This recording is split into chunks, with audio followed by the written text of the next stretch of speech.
daripada kos yang mahal, alasan pengusaha yang menyatakan pekerja asing sah sering melarikan diri memang jadi cabaran besar. Ini menyebabkan mereka alami kerugian besar dan sebab itu mereka ambil jalan pintas guna parti. Tapi risiko guna pekerja tanpa dokumen ini bukan kecil. Bukan saja melanggar undang-undang, tapi ia juga boleh mencetuskan masalah sosial dan keselamatan. Bayangkan kalau berlaku apa-apa kes di kebun atau ladang, siapa yang akan bertanggungjawab? Usaha sendiri boleh dikenakan tindakan berat, termasuk denda dan penjara. Bila JAM Kelantan buat serbuan di lodging, mereka berjaya tahan 86 parti tanpa dokumen sah. Ini baru di satu kawasan.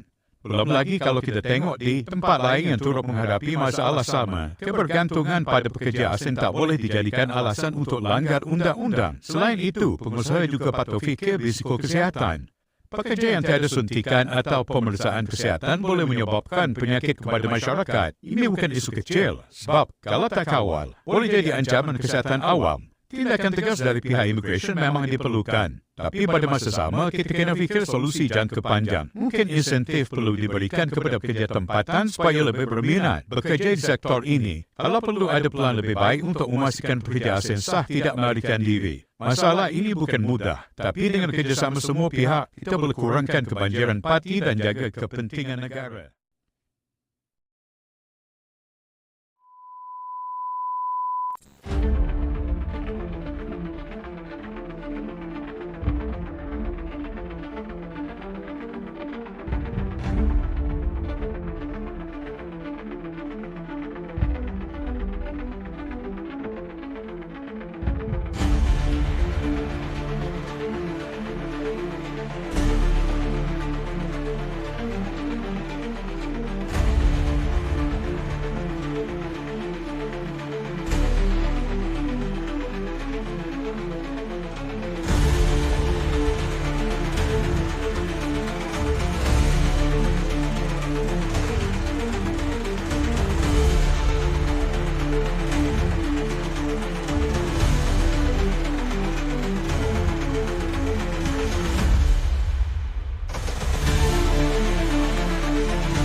Assalamualaikum warahmatullahi wabarakatuh, teman-teman. Sepertinya ada sesuatu yang salah. Kenapa begitu banyak pati yang ada di Malaysia? Kalau yang Pak diperhatikan dari informasi ini, banyaknya pati yang ada di Malaysia ini tidak terlepas karena memang permintaan dari toke-toke ataupun pemodal-pemodal yang menginginkan tenaga yang mau bekerja di sektor yang pemodal atau toke ini kelola. Karena ternyata ada sektor-sektor tertentu di Malaysia yang justru tidak diminati oleh warga tempatan ataupun pekerja asing yang ada izinnya. Justru tenaga kerja asing yang ada izinnya ini malah melarikan diri dari pekerjaan tersebut. Nah, sektor-sektor inilah yang diisi oleh para pati yang mau nggak mau mereka akan lakukan. Kenapa? Karena status mereka ilegal. Akibat statusnya ilegal ini otomatis tidak bisa bekerja di tempat lain selain pekerjaan yang memang ditolak oleh warga tempatan dan juga oleh para pekerja asing yang mempunyai izin. Nah, disinilah pola permainan itu berlangsung, di mana para toke, para pemodal ini menerima para pati tentu dengan harga ataupun bayaran yang jauh lebih rendah dibandingkan dengan pekerja yang legal ataupun pekerja tempatan.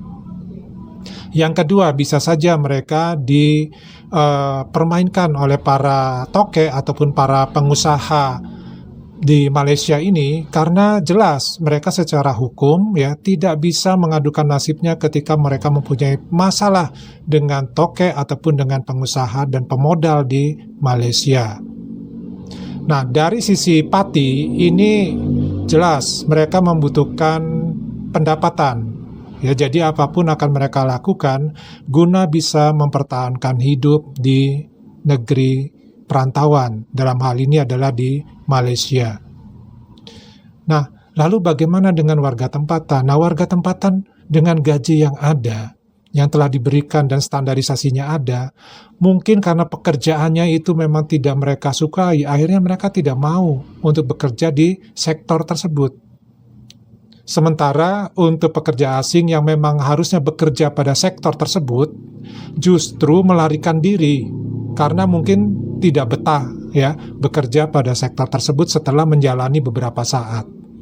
Ya, ini kita mungkin nggak tahu ya apakah karena kondisinya atau mungkin karena ruang lingkup pekerjaannya ya, atau mungkin beban beratnya pekerjaan atau hal-hal yang lainnya, kita tidak paham di situ. Tetapi yang jelas dari informasi yang ada ini mengatakan bahwa justru pekerja asing yang mempunyai izin untuk bekerja di sektor tersebut malah melarikan diri. Sementara seperti Pak dibilang tadi, warga tempatan pun, warga lokal Melayu Malaysia tidak mau bekerja pada sektor tersebut.